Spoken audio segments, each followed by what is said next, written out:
talk about climate change. So we are told carbon emissions are responsible for climate change. So CO2 is the culprit here. So let's destroy this narrative with their own numbers. In the example of Canada, we are paying a carbon tax because Justin Trudeau deems it necessary for the people to pay for their own emissions, their contributions to this climate change. We are emitting a lot of CO2, so we are causing these climate problems. I don't see any problems, but okay, let's go with that.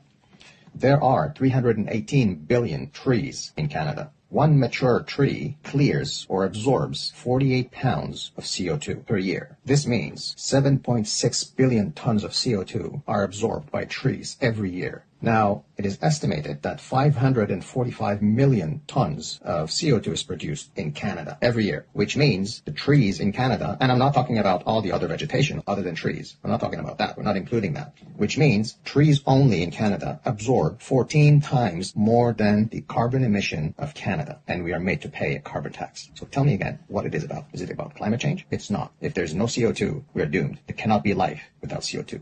Now let's talk about the U.S. There are 228 billion trees in the United States with the capacity to clean 5.47 billion tons of CO2 every year. And the U.S. produces 5 billion tons of CO2, which means the trees only absorb more than carbon emissions in the United States.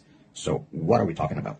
Now let's move a little further. There's an estimate of 3 trillion trees around the world. The worldwide CO2 emission is at 37 billion tons, but the trees around the world absorb 72 billion, almost 73 billion tons of CO2, which means the trees around the world have the capacity to absorb twice as much carbon emission. Wake up. There's no CO2 problem. There's no carbon emission problem. There's no climate change. Wake up, people.